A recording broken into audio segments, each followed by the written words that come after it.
உங்களுக்கு பிடித்த சமையல் சேனலுக்கு உங்களை அன்புடன் வரவேற்கிறேன்.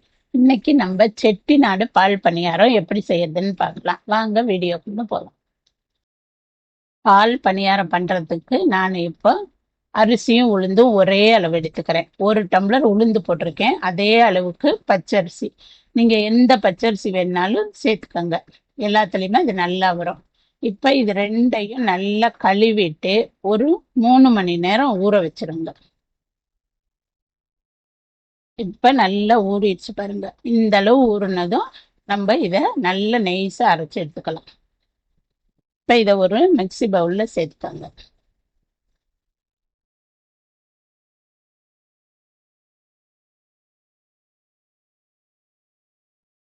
இப்ப இதை சேர்த்துட்டு அதுக்கு தேவையான தண்ணி ஊத்திக்கோங்க. இந்த அளவு தண்ணி ஊத்தி நல்ல நெய்ஸா அரைச்சுக்கோங்க.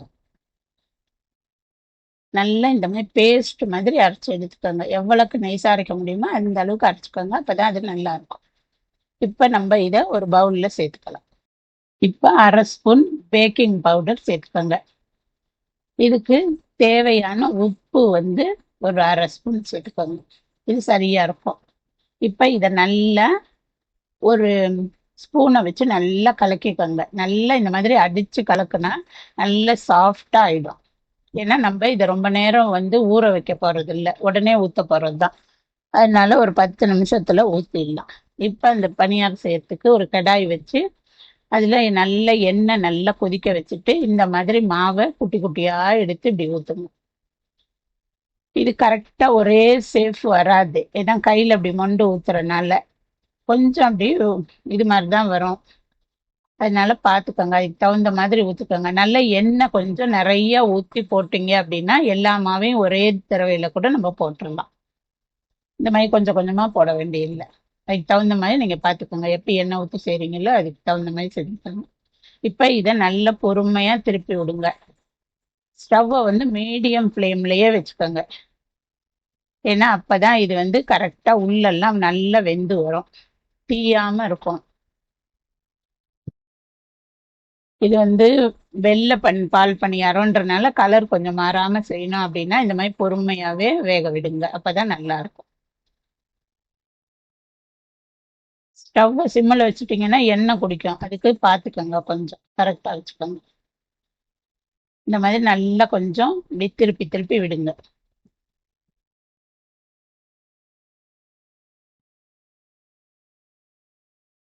இதை இந்த மாதிரி ஒட்டி இருக்கிறத லைட்டா அப்படி எடுத்து விடுங்க. கரெக்டா வந்துடும் உங்களுக்கு. இப்ப நல்லா இந்த அளவு வெந்துருச்சுன்னா நம்மளுக்கு உள்ள பணியாரம் நல்லா வெந்திருக்கும். இதை நம்ம ஒரு கிண்ணத்துல எடுத்துக்கலாம். இந்த மாதிரி வடிகட்டி மாதிரி உள்ள கிண்ணத்துல எடுத்துக்கோங்க.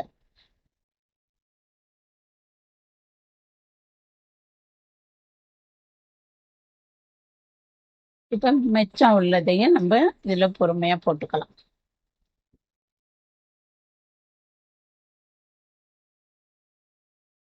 இந்த மாதிரி கொஞ்சம் பொறுமையா போட்டீங்கன்னா ஒன்னோட ஒண்ணு கொஞ்சம் ஒட்டாத மாதிரி இருக்கும். நீங்க பிளாட்டான கடாய் இருந்தா அது மாதிரி வச்சு போட்டாலும் இன்னும் கொஞ்சம் கரெக்டா இருக்கும். அது மாதிரி நீங்க பாத்துக்கோங்க.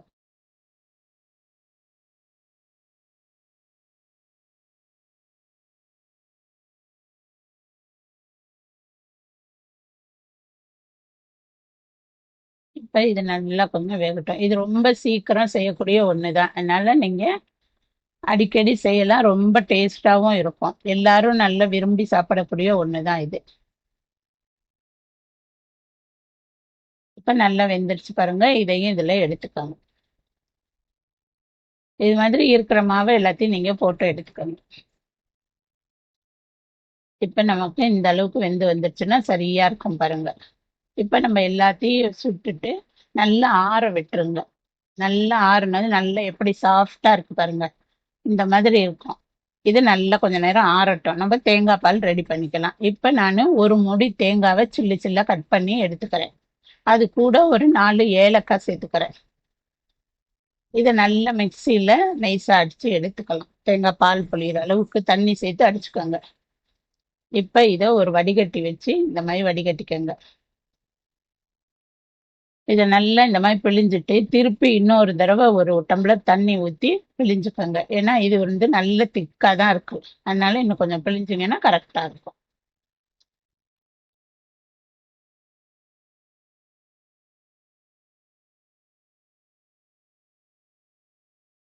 இப்போ அந்த மாதிரி பிழிஞ்சு எடுத்து வந்துடுவோம். இந்த அளவு திக்கு இருந்தால் சரியா இருக்கும். நம்ம எந்த அளவுக்கு ஆப்பம் இருக்கோ அதுக்கு தகுந்த மாதிரி நீங்க பால் ரெடி பண்ணிக்கோங்க. இப்போ இதுக்கு தேவையான சர்க்கரை சேர்த்துக்கோங்க. நான் ஒரு 8 ஸ்பூன் சர்க்கரை சேர்க்குறேன். இது இப்போ நல்லா இதை கரைச்சிக்கோங்க. நீங்க வந்து சர்க்கரை சாப்பிட்றவங்களா இருந்தா இந்த வெள்ளை சர்க்கரை யூஸ் பண்ணிக்கோங்க. இல்லை நாட்டு சர்க்கரை தான் சாப்பிட்றவங்கன்னா அந்த சர்க்கரையும் நீங்க யூஸ் பண்ணிக்கலாம். அதுவும் டேஸ்ட் நல்லா இருக்கும். கலர் மட்டும்தான் மாறி இருக்கும், டேஸ்ட் நல்லா தான் இருக்கும். நீங்க அதுக்கு தகுந்த மாதிரி நீங்க பார்த்துக்கோங்க. இப்போ இந்த இதுல இது எல்லாத்தையும் ஊற்றி ஊற விட்டுக்கலாம். சர்க்கரை கொஞ்சம் தூக்கலா இருந்தாதான் இந்த பணியாரத்துல ஊறுனதும் சாப்பிட்றதுக்கு அந்த டேஸ்ட் வந்து நல்லா இருக்கும். இல்லைன்னா கொஞ்சம் சப்புன்னு இருக்கும். அதுக்கு தகுந்த மாதிரி நீங்க பார்த்துக்கோங்க. இப்ப இதை நல்லா கொஞ்சம் திருப்பி விட்டுக்கலாம். எல்லாத்தையும் ஒண்ணா கிளறி விட்டுப்போம்.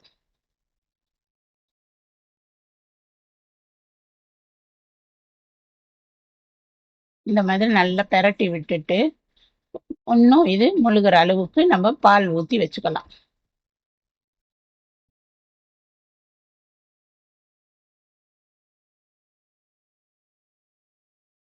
இது நல்லா இது வந்து ஒரு 10 நிமிஷம் ஊற வச்சுக்கோங்க. அதுக்கப்புறம் சாப்பிட்டாதான் அந்த டேஸ்ட் நல்லா இருக்கும். இந்த அளவுக்கு நல்லா அப்படி முழுகி விட்டுருங்க.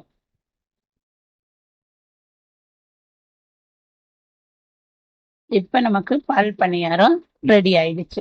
இதை நீங்களும் வீட்டுல செஞ்சு பார்த்துட்டு எப்படி இருக்குன்னு கமெண்ட் பண்ணுங்க, லைக் பண்ணுங்க, ஷேர் பண்ணுங்க. மறக்காம சப்ஸ்கிரைப் பண்ணுங்க. நன்றி.